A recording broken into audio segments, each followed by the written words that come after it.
19-year-old James Karak is one of the several South Sudanese former child soldiers fortunate enough to get another chance in life. After being released from the ongoing civil war, James is back in school and working as a tailor.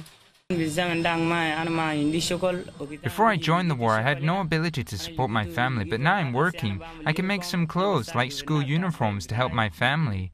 Fortunately, James's situation is not the only positive example. Many former child soldiers are reintegrating after fighting in one of the deadliest civil wars. Many of them are now being trained to be an animal health officer, which will guarantee them jobs in Sudan. This training is run by the Veterinarians Without Borders organization. The United Nations is also very attentive to the issue of child soldiers, particularly in South Sudan. For example, members of the Security Council Working Group on Children and Armed Conflict visited the country to discuss the future of the young people suffering.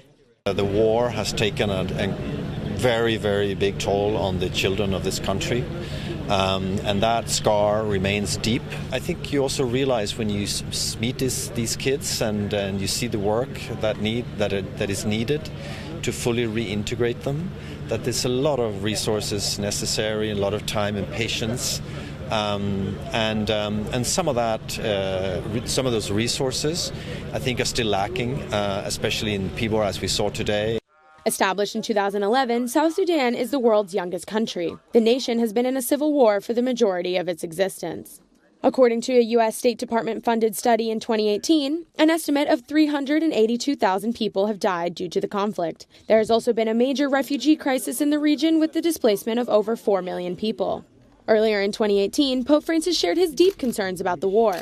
He even expressed interest in visiting South Sudan after his meeting with the country's Council of Churches. Though the war seems never-ending, these initiatives providing former child soldiers with new opportunities are beacons of hope.